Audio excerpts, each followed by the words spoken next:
Shalom semuanya, saudaraku. Selamat datang di ibadah Empower Woman Ministry. Ibadah siang, tepatnya hari ini, hari Sabtu 11 Oktober 2025. Baik saudara, saat ini kita akan mendengarkan firman Tuhan. Mari kita rendahkan hati kita di hadirat Tuhan. Bapa, terima kasih semua karena anugerah-Mu.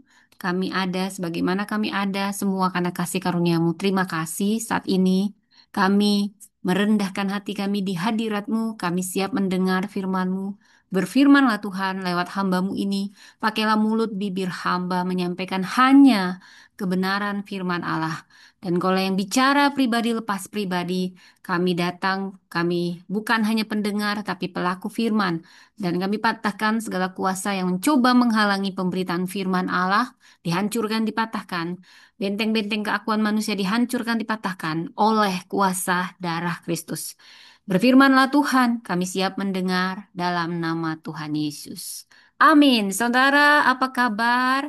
Hari Sabtu ceria ini saya berdoa semuanya dalam keadaan sehat. Baik saudara, saya akan membagikan firman Tuhan dan firman Tuhan saat ini berjudul diperlengkapi untuk waktu seperti ini atau untuk waktu seperti ini, saudara. Ya, seperti yang terlihat, ya mungkin saya akan kecilkan supaya bisa kelihatan ya, saudara ya. Ya, seperti ini. Oke. Ya, jadi saudara diperlengkapi untuk waktu seperti ini.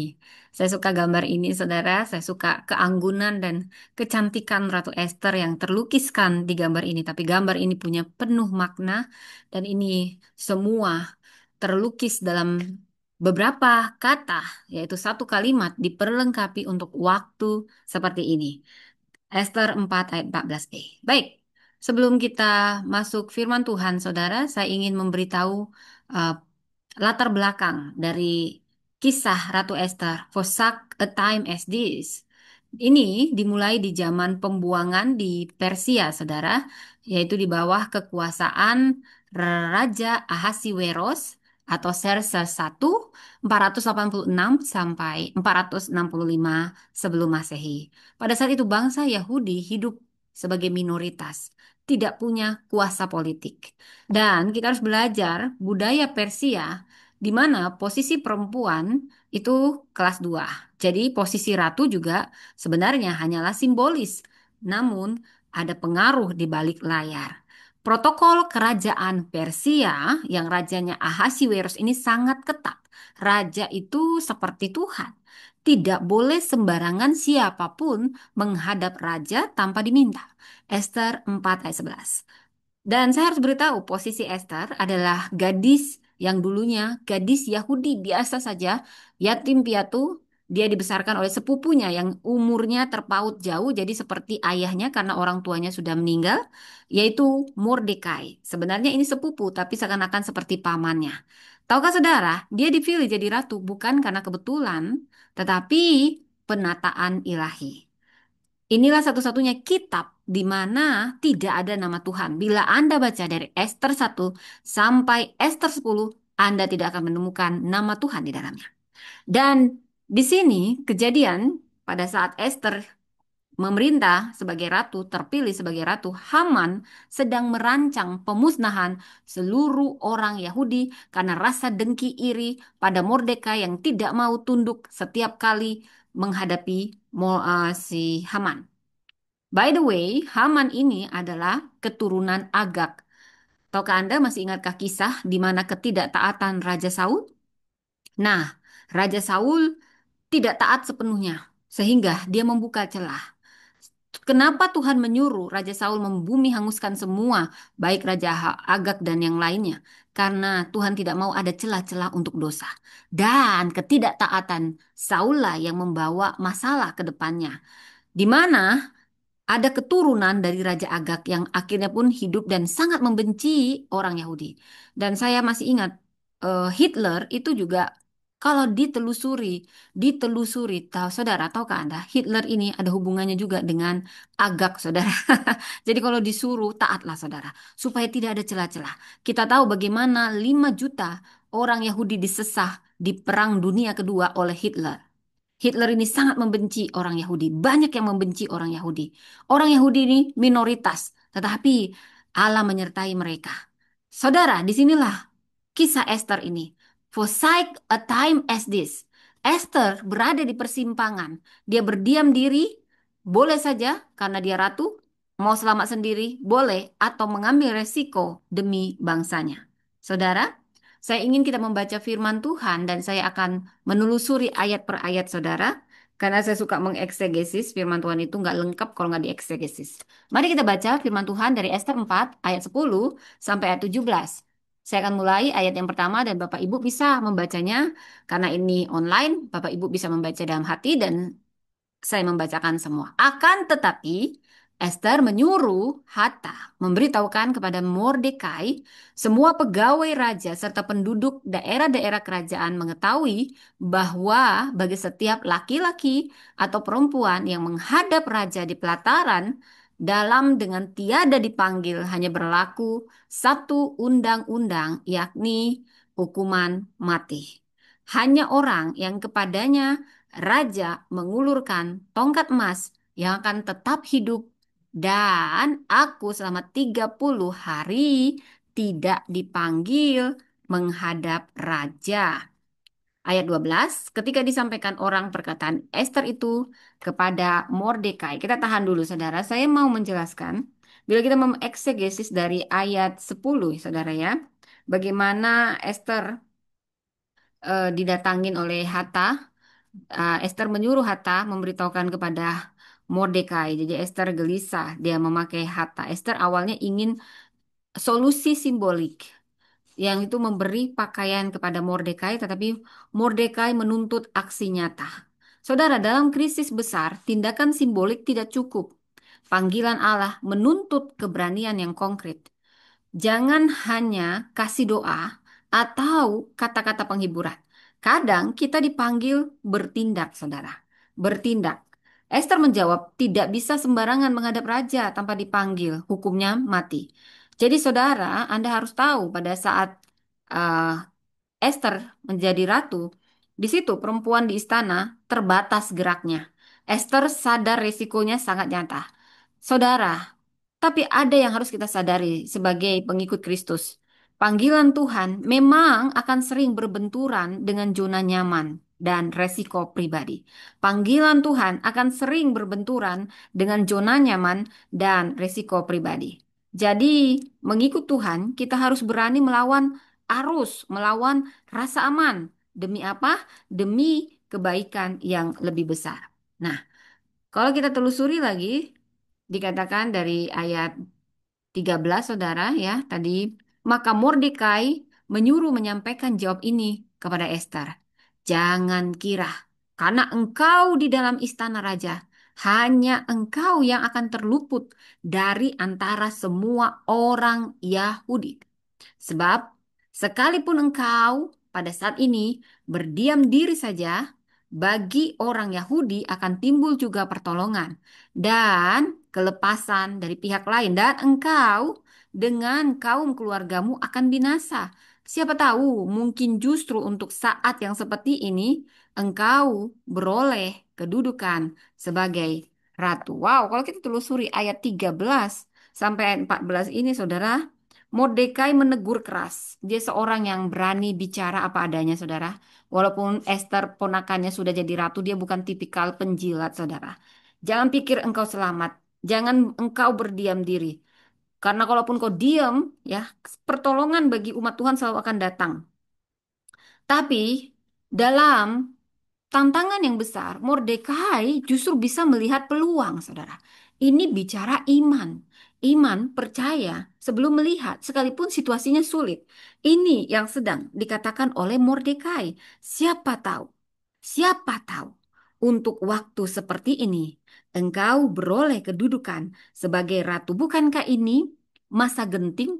Tapi Mordekai dengan penuh iman dan kepercayaan, dia melihat Allah yang lebih besar di balik layar dalam setiap situasi, saudara. Mordekai melihat providensi Allah bekerja melalui siapapun dan saat ini dia menawarkan itu kepada Esther. Saudara, saudara, posisi Anda adalah suatu panggilan ilahi. Tidak ada yang kebetulan, saudara. Tuhan tidak tergantung pada satu orang. Setiap kita ditempatkan Tuhan di posisi punya tujuan. Kita dikandung oleh ibu kita sejak dari kandungan ada tujuan. Tetapi kitalah yang tidak peka. Dan saudara, sebenarnya Anda sadar atau tidak, panggilan itu nyata. Tapi Anda terdistraksi dengan banyak hal. Mordekai, dia orang yang betul-betul takut Allah dan orang yang tegas. Dia berani bicara apa adanya, bukan tipikal penjilat. Tetapi dia juga seorang yang tidak pesimis. Dia merendahkan dirinya di hadapan Allah dan dia selalu percaya ada pertolongan bagi Allah. Justru dia menantang setiap orang dengan posisinya. Siapa tahu justru untuk seperti inilah. Bagaimana mungkin ini antara hidup mati tapi masih mikirin kok akan jadi ratu. Ini bicara iman. Kesempatan ini tanggung jawab. Dan kalau kita menolak, Tuhan bisa pakai siapapun. Sekarang kita bahas dari Esther 4 ayat 15 sampai 17. Saudara, dikatakan demikian, saudara. Maka Esther menyuruh menyampaikan jawab ini kepada Mordekai. Pergilah, kumpulkanlah semua orang Yahudi yang terdapat di Susan dan berpuasalah untuk aku. Janganlah makan, janganlah minum. 3 hari lamanya. Baik waktu malam, waktu siang, aku dan dayang-dayangku pun akan berpuasa demikian. Dan kemudian aku akan masuk menghadap raja, sungguh pun berlawanan dengan undang-undang. Kalau terpaksa aku mati, biarlah aku mati. Maka pergilah Mordekai dan diperbuatnya lah tepat seperti yang dipesankan Esther kepadanya. Wow, kalau saya mengeksegesis Esther nggak langsung setuju. Dia juga nggak langsung enggak begitu. Tapi dia orang yang rendah hati. Orang yang rendah hati itu terlihat dari bagaimana dia berdoa dulu sebelum membuat keputusan. Dia mengandalkan Tuhan melalui doa dan puasa. Bahkan dia membangkitkan seorang komunitas. Keberanian rohani pasti lahir dari orang yang punya keintiman dengan Tuhan. Dan itu nyata dalam doa bersama. Dan membangkitkan solidaritas umat. Saudara, kita tidak bisa melangkah sendirian. Kita perlu melibatkan komunitas. Kesedihan yang jujur mendorong doa dan tindakan. Saudara, tidak ada yang kebetulan. Selalu ada tujuan ilahi. Panggilan Tuhan menuntut keberanian iman kita, saudara. Bila kita melihat bagaimana Esther memberi jawab yang sangat-sangat luar biasa menurut saya, saudara. Semuanya punya makna yang dalam, saudara. Dan di ayat 14 tadi, Mordekai menyingkapkan bahwa providensi Allah tetap nyata. Dari ayat 15 sampai 17 ini, di mana Esther menjawab panggilan dengan keberaniannya, dan ini lahir dari doa dan solidaritas umat, saudara. Keberanian rohani hanya lahir dari doa, dari penyerahan, dari iman yang kolektif. Saudara, Mordekai melakukan tepat seperti yang diperintahkan Esther. Peran Esther berbalik dari yang pasif, kini memimpin umat Yahudi dalam doa dan puasa. Awalnya, Esther hanya diam-diam aja mungkin, bersolek-solek terus, mempercantik diri. Kalau nggak ada tantangan, mungkin dia nggak pernah mengandalkan kekuatan doa puasa, saudara. Jadi apapun yang terjadi situasi, Tuhan izinkan Allah turut bekerja dalam segala sesuatu saya.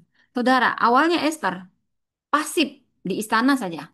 Tapi setelah ditantang, Mordekai melakukan tepat seperti yang diperintahkan Esther. Artinya, peran Esther terbalik sekarang. Berbalik dari Esther yang pasif menjadi Esther pemimpin umat Yahudi. Dan itu dimulai dengan doa dan puasa. Saudara, percayalah, panggilan sejati akan mengubah setiap orang.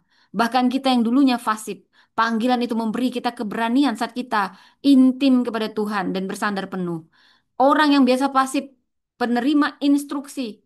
Saya percaya setelah dia tahu akan kuasa Tuhan, dia akan menjadi pemimpin yang menggerakkan orang lain.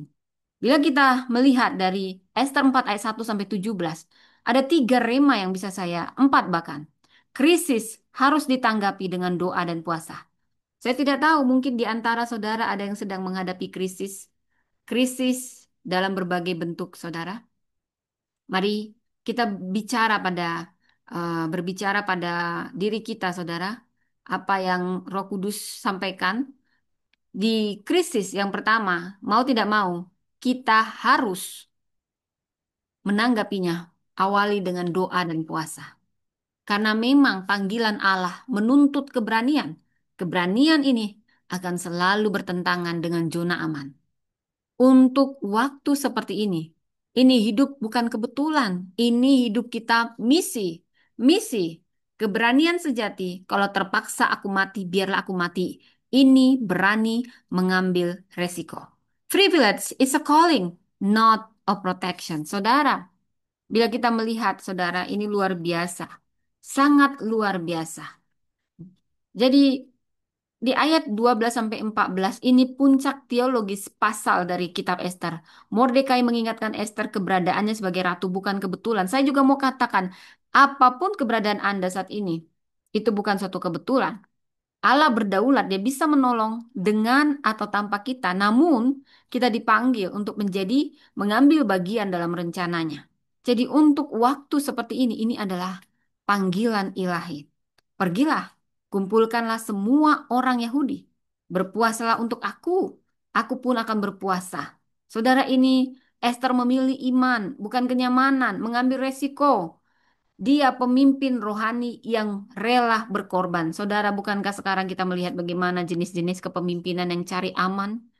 Mungkin kita harus banyak berdoa untuk para pemimpin kita. Dan kalau Anda seorang pemimpin, Anda seharusnya bukan mencari aman dengan posisi Anda. Kalau binasa, biarlah aku binasa ini menunjukkan keberanian total. Seorang ratu yang cantik, elegan, anggun, ternyata siap mati untuk rakyat. Dia buang semua kenyamanannya, privilege-nya, dan menyerahkan hidupnya kepada Allah. Saudara, ada banyak pemimpin yang justru cari aman, yang justru dia mengorbankan banyak orang demi kepentingannya. Dari Esta 4 ayat 1 sampai 17. Anda sadar atau tidak, Allah menempatkan setiap orang pada posisi tertentu untuk tujuannya. Tanggung jawab iman itu sering menuntut keluar dari zona nyaman. Solidaritas iman ini, doa dan puasa ini membuka jalan bagi keselamatan. Saudara, untuk waktu seperti ini engkau beroleh sebagai ratu. Ini harus didukung dengan doa dan puasa. Ini bicara persiapan, saudara. Krisis harus didukung dengan doa dan puasa. Saudara, sama seperti saya mau kasih analogi lampu darurat di pesawat. Saat alat navigasi gagal, pilot menekan prosedur darurat. Doa dan puasa itu adalah prosedur darurat untuk memanggil Allah bertindak. Saat rumah kebakaran ini tidak cukup menyalakan lilin saja, kita memanggil pemadam. Demikian pula saat bangsa, saat gereja, hanya tidak cukup aksi simbolik, kita perlu memanggil Tuhan secara kolektif, saudara. Nah, ada tiga pesan yang mau saya bagikan, saudara, dari kisah Ratu Esther. Posake time like this diperlengkapi. Not by chain, but by calling. Saya mengatakan, dari sini ada pernyataan, Tuhan menempatkan kita, apapun keberadaan Anda saat ini, sesederhana pun posisi Anda, Tuhan punya tujuan. Saudara, mulai tanya, apa tujuanmu Tuhan? Apa yang harus aku pelajari dari sini? Tuhan menempatkan kita bukan karena kebetulan. Tidak ada yang kebetulan di dalam Tuhan. Tahukah saudara, Esther yang sederhana dipilih jadi ratu? Itu bukti providensi Allah. Kenapa dia tidak pakai Mordekai? Dia kan bisa pakai Mordekai, betul.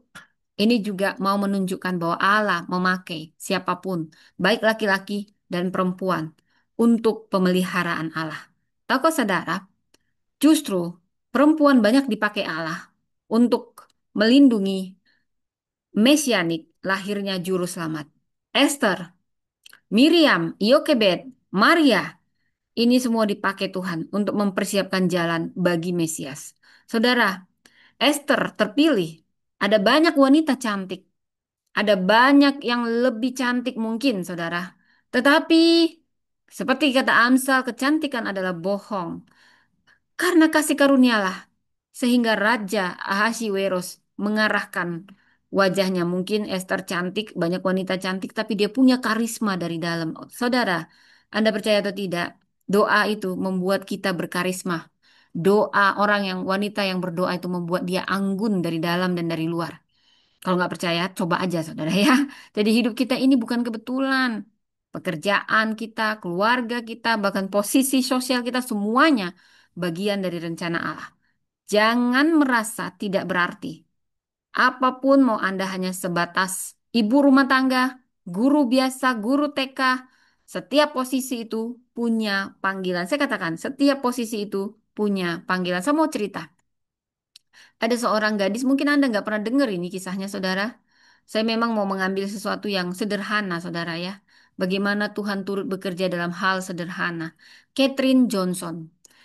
Dia kelahiran tahun 1918 dan dia meninggal 2020. Wah, ini dia mungkin usianya 90-an ya, saudara ya. Tahukah Anda siapa dia? Dia matematikawan Afrika Amerika. Jadi dia campuran.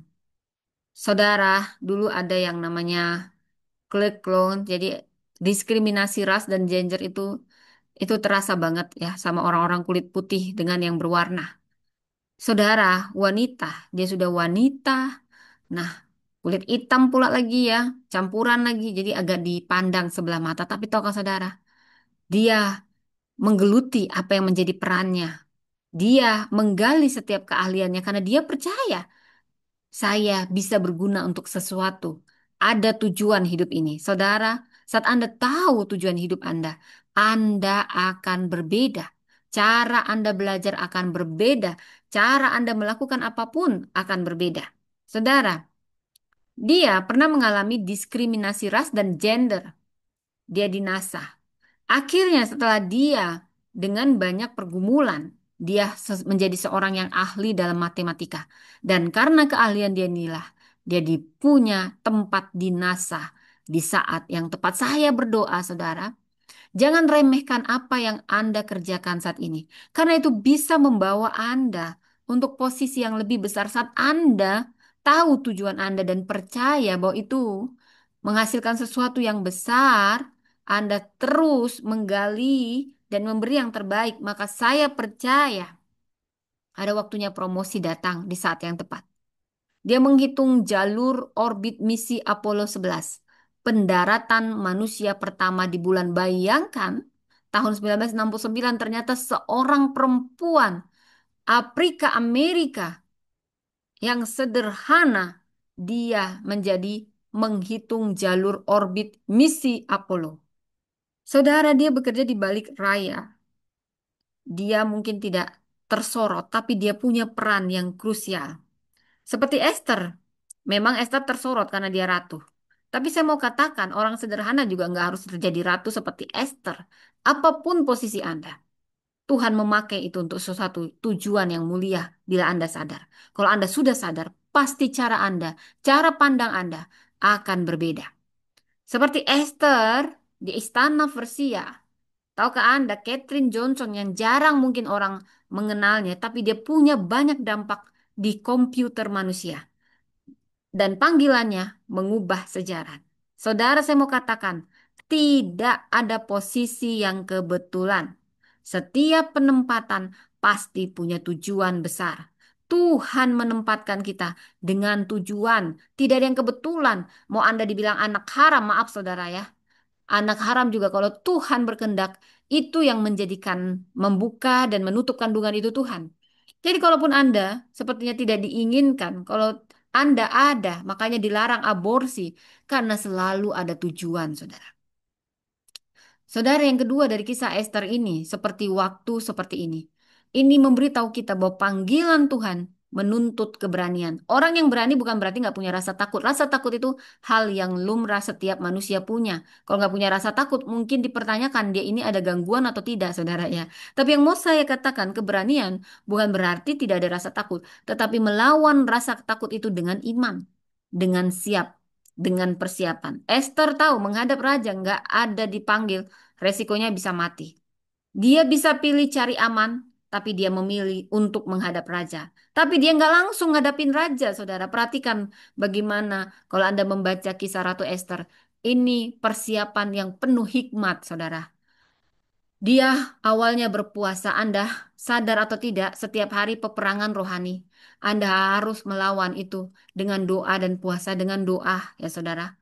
Mordekai mengingatkan kalau engkau diam, keselamatan akan datang karena Tuhan tidak bisa. Dia akan selalu menyelamatkan umatnya. Tetapi orang yang cari aman justru dia akan tidak aman, saudara. Keberanian Esther lahir dari doa dan puasa. Berani bersuara untuk kebenaran walau beresiko kehilangan kenyamanan. Saudara, keberanian sejati lahir dari doa dan iman yang berani melangkah, membuka jalan bagi keselamatan. Saya ulang, keberanian sejati lahir dari doa dan iman yang berani melangkah, yang akan membuka jalan bagi keselamatan. Saudara, bila kita melihat yang ketiga, dari kisah Esther ini kita tahu untuk waktu seperti ini, hidup kita adalah misi, misi ilahi. Apapun posisi Anda, hidup Anda untuk misi, misi ilahi, bukan untuk kemauan Anda seenak-enaknya, saudara. Hidup kita misi. Bila kita membaca dari Esther 7 ayat 3 sampai 4, Esther, dia tidak hidup untuk dirinya sendiri. Dia dipanggil menyelamatkan bangsanya. Kita hidup bukan sekedar bertahan, saudara, tapi menjadi jawaban. Menjadi jawaban bagi generasi. Kita dipanggil membentuk generasi menjadi terang dimanapun, bahkan menjadi saksi di marketplace, di bisnis kita. Saudara, kesempatan yang Tuhan beri bukan untuk dinikmati sendiri, tapi ini untuk dihidupi sebagai misi. Kau ada saat ini, itu ada makna, saudara.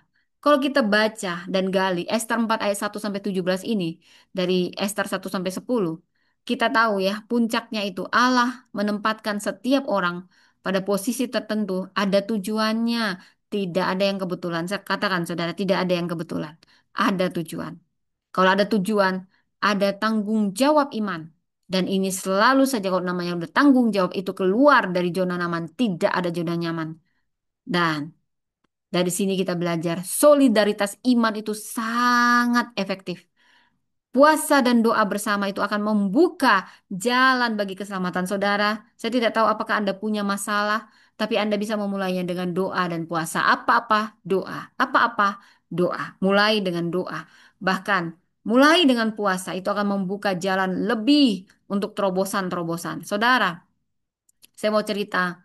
Esther ini mirip dengan Deborah dan Abigail. Keduanya punya keberanian iman dan mereka punya jiwa pemimpin yang betul-betul rela berkorban. Keibuan. Inilah pemimpin sejati. Deborah, dia pemimpin, dia hakim, dia nabi di masa krisis. Bayangkan, tentara bahkan menunggu aba-aba dari Deborah. Kalau kau maju, aku maju, kata Barak, saudara. Dan dia memimpin karena dia punya keintiman, dia mengenal Allahnya yang dahsyat. Dia bangkit membawa bangsa Israel pada kemenangan. Saudara, keberanian kita di tengah penindasan akan membawa kemenangan di dalam Tuhan. Dari sini juga kita belajar seorang perempuan namanya Abigail. Dia punya kesamaan dengan Esther yang bijaksana.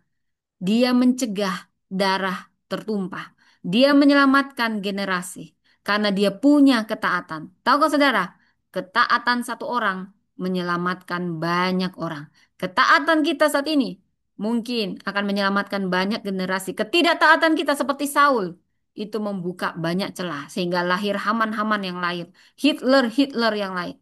Karena Raja Agag tidak dimusnahkan karena ketaatannya tidak 100%. Saudara, Abigail dan Deborah ini cerminan yang sama memiliki karakter Esther. Saya berdoa kita semua bisa menjadi pemimpin yang berani bertindak dengan iman dan tentu ada persiapan-persiapan sebelumnya. Seperti kisah Esther ini, saya mengambil ayat dari Roma 8 ayat 28.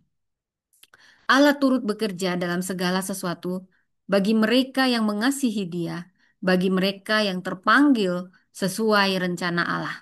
Esther 4 ayat 14 berkata, siapa tahu untuk saat seperti ini engkau beroleh kedudukan. Saudara, bahkan dalam tantangan, Mordekai bisa melihat peluang. Esther mempunyai kasih yang sangat besar terhadap bangsanya dan taat kepada Tuhan. Esther menanggapi panggilannya dengan keberanian dan iman. Dia siap mati, saudara. Siapapun yang rela mati demi Kristus, dia akan mendapatkan. Firman Tuhan berkata, siapapun yang rela mati, dia akan memperolehnya. Tetapi siapa yang takut kehilangan nyawanya, akan kehilangan nyawanya. Kalau kita membandingkan Roma 8 ayat 28, Allah turut bekerja dalam segala sesuatu dan Ester 4 ayat 14. Siapa tahu untuk saat seperti ini engkau beroleh kedudukan sebagai ratu. Artinya, Allah pasti menenun waktu kita, tempat kita, dan posisi kita dimanapun ada rencana ilahi kalau kita peka. Dan dikatakan di Roma 8, Allah turut bekerja bagi mereka yang mengasihi Dia. Kasih kita pada Tuhan, kasih kita pada sesama, pasti akan menuntun kita memenuhi panggilan ilahi. Itu terbukti. Dan bagi yang terpanggil sesuai rencana Allah, Esther menanggapi panggilan melalui keberanian dan iman. Ketaatan akan membuka jalan bagi kebaikan yang lebih besar, saudara. Saudara, saya mau cerita dua wanita juga, saudara. Ya, mungkin jarang Anda dengar. Namanya Rosalind Franklin dan ada Lovelace. Siapa Rosalind Franklin? Saya kok nggak kenal. Nah, mari saya kenalkan. Dia ilmuwan di balik penemuan DNA. Bekerja dalam diam, tapi hasilnya mengubah dunia. Wow, wanita ini jarang dibahas, bukan? Tapi dialah yang menemukan DNA. Tangan Allah bekerja meski tidak disebut. Saudara, Allah bisa memakai siapapun, baik penemu-penemu, ahli-ahli, baik orang yang percaya Tuhan atau yang tidak, dia bisa pakai siapapun. Tetapi satu hal, Rosalind Franklin punya tujuan Tuhan ciptakan, saudara. Terlepas apapun agamanya. Saya percaya dia mungkin juga agama Kristen ya, saudara, kalau dari Eropa. Nah, dia menggunakan segala apa yang ada padanya dengan maksimal. Ada Lovelace. Dia ini seorang visioner algoritma pertama. Dia melihat jauh ke depan saat dunia belum siap. Artinya apa? Tuhan menyiapkan lebih awal untuk momen yang akan datang. Mari kita belajar dari dua figur wanita yang luar biasa ini. Dan dari kisah Esther ini, saudara, saya mau menyimpulkan sebelum kita menutup. Esther ini menekankan providensi Allah yang bekerja melalui perempuan. Tuhan tidak pernah membedakan gender. Kepemimpinan itu tidak bicara gender, tetapi bicara panggilan, bicara tentang ketaatan. Saudara, hidup Esther berubah. Dia bisa nyaman jadi ratu, tapi justru saat dia berani ambil resiko, saat dia berani melangkah dengan iman, ak- akhirnya dia jadi ratu. Dan panggilan selain menyelamatkan, itu juga memberi dia kehormatan sebagai ratu. Saudara, mari kita teladani bagaimana perjalanan Esther dari doa dan puasa. Hanya orang yang punya keintiman dan doa dan puasa yang berani ambil resiko dengan keberanian iman. Saudara, sadarilah. Tuhan mungkin menaruh kita di pekerjaan, di pelayanan, di keluarga atau lingkungan tertentu. Itu bukan kebetulan. Saya katakan, itu bukan kebetulan. Itu adalah tangga ilahi untuk tujuan Tuhan. Pekalah, saudara. Jangan tunda. Bila Anda mendengar ini, Tuhan juga ingin Anda meresponnya. Jangan menunda respon pada kairos Tuhan. Ada saatnya berdiam diri, ini menjadi kehilangan besar. Privilegium dan kedudukan itu titipan, saudara. Kedudukan Anda saat ini, jadi anggota gubernur, jadi apapun, saudara, itu semua titipan. Itu bukan milik pribadi. Karena itu titipan, maka gunakan itu menjadi jawaban bagi banyak orang. Dari Esther kita belajar kesetiaan pada identitas yang benar. Awalnya dia menutupi identitasnya. Dia ketaatannya pada pemimpin rohaninya, yaitu Mordekai. Keanggunannya lahir dari karakternya. Bukan hanya cantik di luar, tapi cantik di dalam. Dia peka waktunya Tuhan karena dia punya hubungan intim dengan Tuhan. Itu terlihat dari apa-apa dia merendahkan diri dengan doa, dengan puasa. Itu kerendahan hati, saudara. Dia punya keberanian yang besar. Bahkan dia sudah siap mati. Setelah dia memperlengkapi dirinya, diperlengkapi Tuhan melalui doa-doanya, puasanya, saudara. Dia dipenuhi dengan hikmat Tuhan, saudara. Doa puasa kita itu senjata rohani. Jangan pernah bertindak sebelum Anda berdoa. Bahkan kalau itu sesuatu yang sangat penting, berpuasalah. Cari wajah Tuhan, perkenanan Tuhan. Maka semuanya akan dia ubahkan.